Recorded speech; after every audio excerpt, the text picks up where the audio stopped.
আপনারা শুনছেন গল্প শোনাই গল্পে গল্পে জীবন।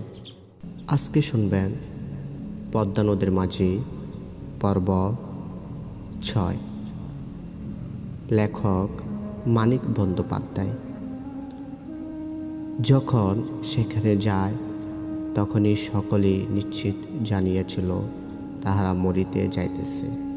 রাসু যে জীবিত অবস্থায় পেরিয়া আসিয়াছে আশ্চর্য তো এইটুকু।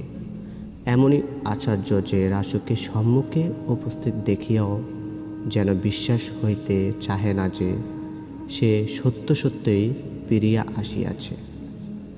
ধনঞ্জয়ের বউ বতীর মা একটি কলাই করা পাত্রে খানিকটা গোল আনিয়া দেয়।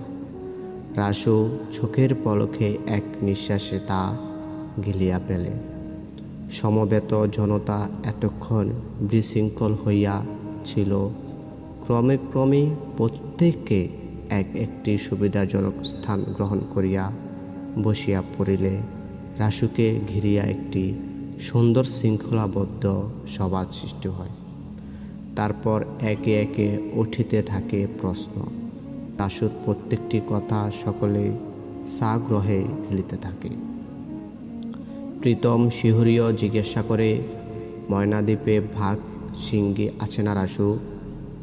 আছে না, ভাগ সিঙ্গিতে বোঝাই বলিয়া সকলের মৃদু শিহরণ লক্ষ্য করিয়া এই অর্ধমৃত অবস্থাতেও গর্বের উত্তেজনা রাসুকে যেন নবজীবন দান করে। ভাঙ্গিয়া পরিবার ভঙ্গিতে বসিয়া থাকার বদলে হঠাৎ সে হইয়া যায় সিধা, বলে বাঘ সিঙ্গির নামে ধরাইলা কি নাই ময়নাদ্বীপে কও? সাপ যা আছে এক একটা আস্তা মাইনছিরে গিলা খায়। রাইতে সমুন্দরে কুমিরে ঢাঙ্গায় ওঠা আইসা মাইনছের টাইনা নিয়া যায়। বলিতে বলিতে মুখে খুলিয়া যায় রাসুর, আর শুনিতে শুনিতে হা হইয়া যায় তাহার শ্রোতাদের মুখগুলি। হোসেন মিয়ার ময়নাদ্বীপ এমন ভীষণ স্থান সেটা, যাহারা রথের মেলায় গিয়াছিল একে একে তাহারা ফিরিয়া আসিতে থাকে। সন্ধ্যার সময় ঝেলে পাড়ার ঘরে ঘরে আজিকার সন্ধ্যাটি নামে আনন্দ। সানন্দে ভৈরা হাসি মুখে লাল পাচাপার শাড়ি নাড়িয়া ছাড়িয়া দেখে। নূতন কাচের ছড়ির বাহারে মুগ্ধ হয়। কাচ ও কাঠের পুঁথির মালা সযত্নে কুলুঙ্গিতে তুলিয়া রাখে। ছেলেমেয়েরা বাঁশি বাজায় আর মাটির পুতুল বুকে জড়াইয়া ধরে। আহ্লাদ বহন করিয়া এই তুচ্ছ উপকারও যে কুটিরে আসে না, সেখানে যে বিষাদ জমাট বাঁধিয়া থাকে তা নয়। কোনো না কোনো রূপে সোনাখালির মেলার আনন্দের ঢেউ সে কুটিরেও পৌঁছিয়াছে। একটি কাঁঠাল, দুটি আনারস, আতসের বাতাসা, এই দরিদ্রের উপনিবেশেও যে দরিদ্রতম পরিবার শুধু নুনু আর অদিষ্টকে পাকি দিয়া ধরা পুঁটির তেলে ভাজা পুঁটি মাছ দিয়া দিনের পর দিন আধ পেটা ভাত খাইয়া থাকে। খুশি হইয়া উঠিতে আর তাহাদের অধিক প্রয়োজন কিসের? কুবেরের প্রতিবেশী ভুরা সিধু দাস একটি পয়সা সম্বল করিয়া মেলায় গিয়াছিল। পয়সাটি সে খরচ করে নাই, কিন্তু মেলা হইতে সে যে বিপুল সম্পদ সংগ্রহ করিয়া আনিয়াছে তাহাতে তাহার বৃহৎ পরিবারে আজ উৎসবের অন্ত নাই। ভিক্ষা সিধু করে নাই, ভাগাইয়াছে। সারাদিন মেলায় ঘুরিয়া যেন তেন প্রকরণে সংগ্রহ করিয়াছে 3টি দাগ ধরা প্রকাণ্ড ফজলিয়াম, একটা তুলতুলে পাকা আস্ত খাজা কাঁঠাল, সের 3 একত্র মেশানো চাল ডাল, খুদ আর খাসির একটা মাথা। গরিবের উৎসবে আর কি চাই? পুরানো পেলনা জিনিস। খাসির মাথাটা ধরিতে গেলে সে একরকমই চুরি করিয়াছে বলিতে হয়, কিন্তু তাতে কি? ভিক্ষা সিধু কারো কাছে চায় নাই, পয়সা সিধু কারো চুরি করে নাই। কুবেরের উঠানে দাঁড়াইয়া শুধু বলে, আমারে না নিয়া ফিরা আলী কবির। ধাওয়ায় ঢিবরির আলোতে কুবের একটা কোচের লোহার শলাকাগুলি পরীক্ষা করিতেছিল। মুখ না তুলিয়াই বলে, তুমি না হিরু জ্যাঠার ন্যায় আগে ফিরাইলা? সিধু দাওয়ায় উঠিয়া যায়, তা আইলাম কবির, তা আইলাম। রঙ্গ কইরা কইলাম, বুঝোস না? কোষটা কিনে আনলি সন্দেহ করি, নিল কত? 8 আনা। 8-10 হাত লম্বা সরু তল্লা বাঁশের ডগার 10-12টি তীক্ষ্ণ লোহার শলাকা বসানো মাছ মারা যন্ত্রটি সিধু গম্ভীর মুখে পরীক্ষা করিয়া দেখে। ঘোড়ার দিকটা ধরিয়া অন্ধকার উঠানে চড়িবার অভিনয় করিয়া বলে, ভারো মন্দ না চিতস কবির, কাল পরশু তক আমিও একটা কিনালমু। সিধুর সমতল কুবেরে ঠিক বুঝিতে পারে না। কোষ্টি সে ঘরের মধ্যে কোনায় ধার করাইয়া রাখিয়া আসে। বিকালে বৃষ্টি বন্ধ হইয়া ঘুমট করিয়া আছে। আকাশে বিশেষ মেঘ নাই বটে, কিন্তু কখন যে মেঘ ঘনাইয়া আসিয়া মুষলধারে বৃষ্টি নামিবে বলা যায় না। রাসুকে প্রীতম তাহার বাড়ি লইয়া গিয়াছে। এখন হয়তো আবার তাকে ঘিরিয়া সভা বসিয়াছে। সেখানে নিজের নির্বাসনে কাহিনী বলিয়া রাসু সকলকে মুগ্ধ করিয়া রাখিয়াছে। অত্যন্ত ক্ষুধা না পাইলে কুবেরও সেখানে গিয়া বসিত। পিসি হরিতে ভাত ফুটাইতেছে। না খাইয়া রাসুর রোমাঞ্চকর গল্পের লোভেও কোথাও যাওয়ার ক্ষমতা এখন তার নাই। সিধু বসিয়া বসিয়া বাজে কথা বলে। শিথিল ছাড়া ছাড়া তাহার বাসা অনির্দিষ্ট অভ্যন্তর বিষয়বস্তু কুবের আনমনে সায় দিয়া যায়। হও পেটে ক্ষুধার ঝালা, মনে প্রীতম মাঝির ভারী যাওয়া তাগিদ। বুড়া সিধুর ভগ ভগ শুনিতে শুনিতে বিরক্তির তাহার সীমা থাকে না। শেষে সিধু যেন প্রসঙ্গক্রমে বলে, খাসির একটা মাথা আনলাম কবির, মস্ত মাথাখান, মহিষের মতো 2টো শিং, নিল কত? শেষ বেলায় সস্তা কিনলাম কবির, পুরা 5 আনা ছাইয়া শেষমেশ 14 পয়সায় দিল। মাইয়েটারে ভেনুন রাই ধবার কইলাম, তা কয় তেল মরিচ নাই, চালাও নাকি বাড়ছে।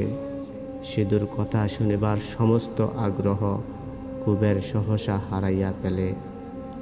পিসিকে সে জিজ্ঞাসা করে, বাত হইল পিসি? একেবারে সে পিছন ফিরিয়া বসে সিধুর দিকে। ক্ষণকালে অপেক্ষা করিয়া সিধু উঠিয়া যায়। বাঁশের একটা টুকরিতে খাসির গোটা মাথাটা আনিয়া কুবেরের সামনে ধরিয়া বলে, দেখ কবির, মিছা কই নাই, ঘাড়ের কাছে খাসা খানিক মাংস ছিল, এই দেখ। টুকরির কাছে মুখ লইয়া ঠাইর করিয়া করিয়া সিধু কয় 1 টুকরা মাংস বাছিয়া কুবেরকে দেখায়।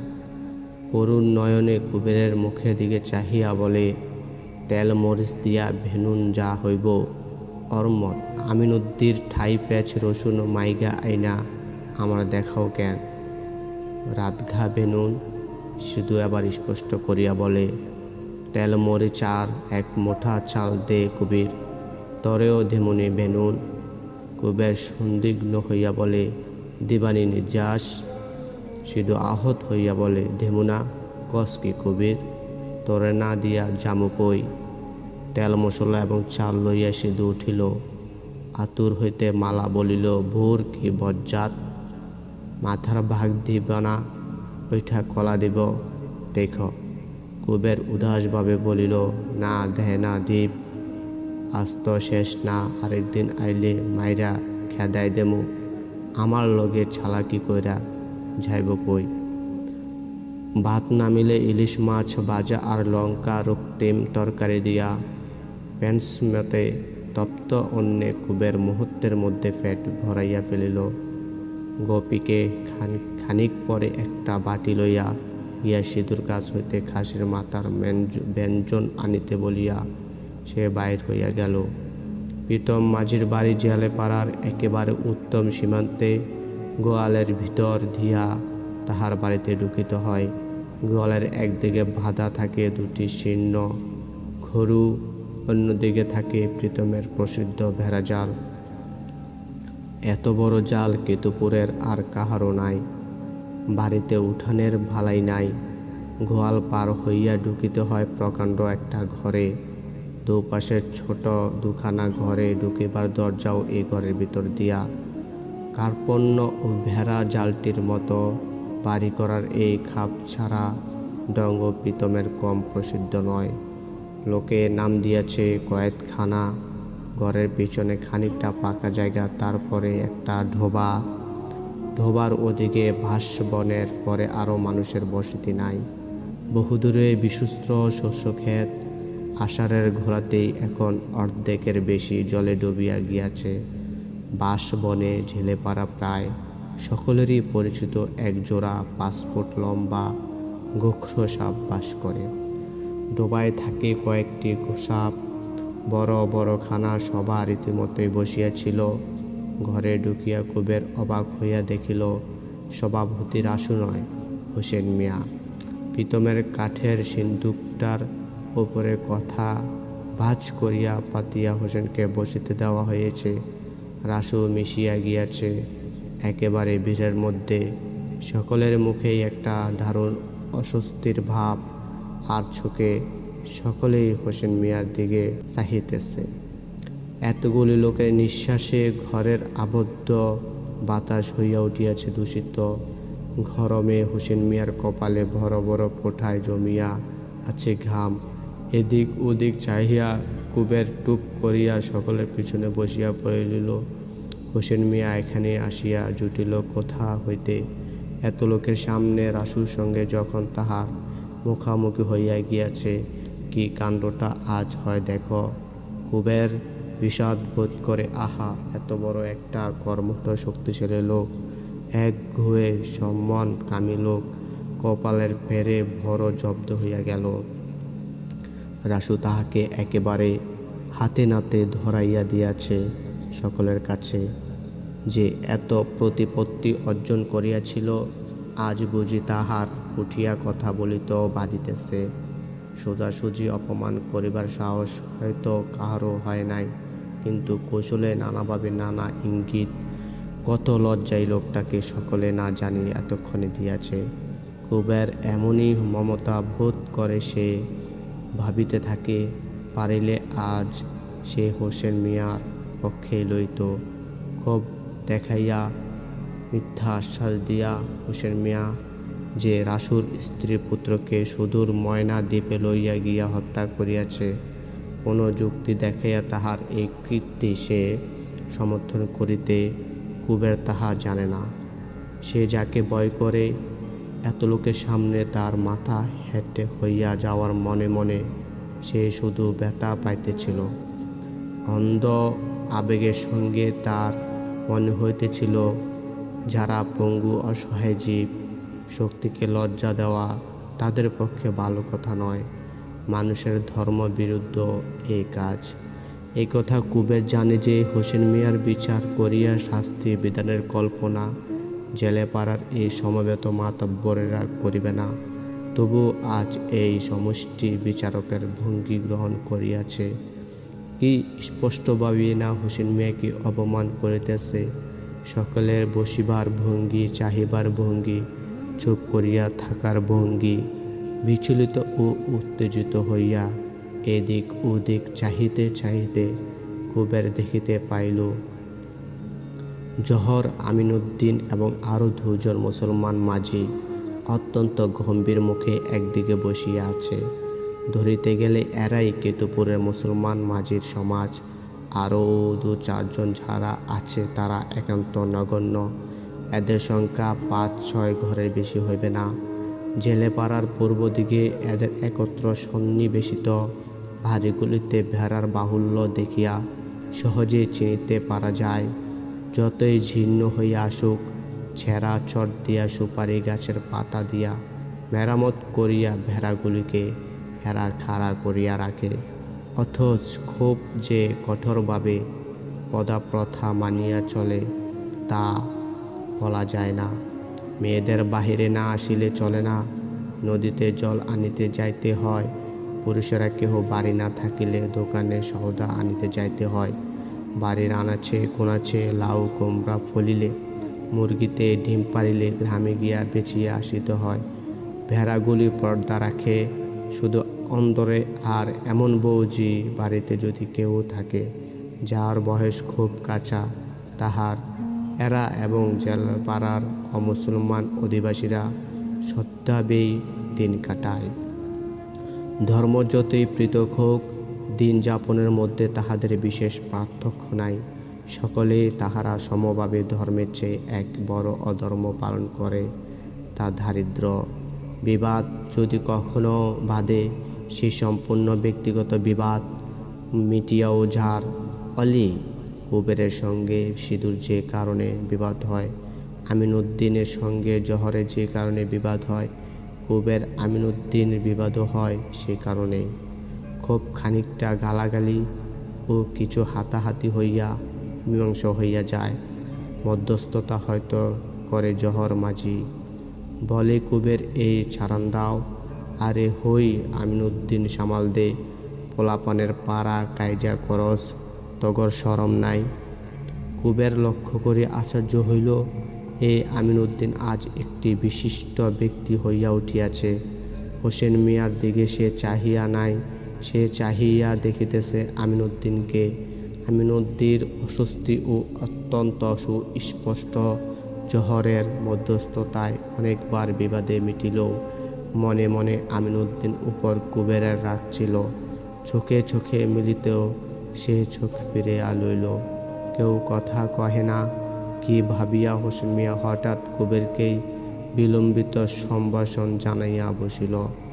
পিছে বইলা, কেন কুবের ভাই, আগাইয়াজ ভও, খান পিনা হয় নাই? কুবের হঠাৎ বড় উল্লাস বোধ করিল। আগাইয়া সকলের সামনে গিয়া বসিয়া বলিল, খাইছি মিয়া ভাই। বা হাতে নিজের লালচে দাড়ি মুঠো করিয়া ধরিয়া হোসেন মিয়া বলিল, গণেশের দেহি না গেছে কই? কেডা জানে, প্রীতি বেলায় মেলার মধ্যে মাইজা কর্তা ডাইকা কয়, গায়ে পেরাস নাকি গণেশ, মাছগুলা বাড়তি দিয়া আসিস, লইয়া যা। কইয়া এক ডালা ইছা মাছ দিলেন। মাছ দিবার লাইগা ঘনসা কর্তাগো বাড়িতে গেছে সন্দেহ করি। মেজ কর্তার নাম অনন্ত তালুকদার, কেতুপুর গ্রামখানি তাহারি। জেলেপাড়া যাহারা 2-1 বিঘা জমি রাখে, মেজ কর্তাকেই তাহারা খাজনা দিয়া থাকে। মেজ কর্তার নামও উল্লেখে সকলে মন দিয়া কুবেরের কথা শুনিল। হোসেন মিয়া জিজ্ঞেস করিল, কর্তা আলেন কবে? আলেন আর বিশুদ্ধবারে। হিরু মাঝি চোখ মিটমিট করিতে করিতে বলিল, মাইজা কর্তার সকল সংবাদ দেহি রাখস কুবের। ভুবেন সার লগে মামলার কি হইল ক দেহি। কুবের বলিল, কর্তা হাঁসচরের দখল পাইছেন, ভুবন সার নায়ের নাকি কয়েদ হয়েছে খবর শুনি জ্যাঠা। সাহিত্যের কুঞ্জ গোসাই সাক্ষী দিচ্ছে, সাই নাকি নিজের চোখে নায়েবের কর্তাগ কাছারি ঘরে আগুন দিতে দেখিল। প্রীতম বলিল, হ তুমি জানলি কি বা? কুবের সগর্বে বলিল, ইডা কি জিগাও মামা, আমার জাননের বাকি কি? শেতলবাবুর ঠাই জানলাম। শীতলের নাম উল্লেখে প্রীতম মাঝি নিঝুম হইয়া গেল। ব্যাকুল শয়তানি করিয়া জিজ্ঞেস করিল, শেতলবাবু তেনার ফালি কই কুবের? কুবের হাসিয়া বলিল, নকুলদা যেন পোলাপান জানো না কিছু। শীতলবাবুর ঠাই পয়সা পামু। কাল রাইতে আমাগর যুগীর বাড়িতে তাগিদ দিবার গেছিলাম। পয়সা দিবার মতলব ডাকাইটার নাই। খাতির কইরা কইল, ভয়রে কুবের, তামুক খা। তামুক টানি রাজ্যের গল্প কইরা আইলাম। কইলি না পিত্তয় যাবা নকুলদা? শেতলবাবু কয়, মাজাবাবু ধ্যানায় ডুবছে।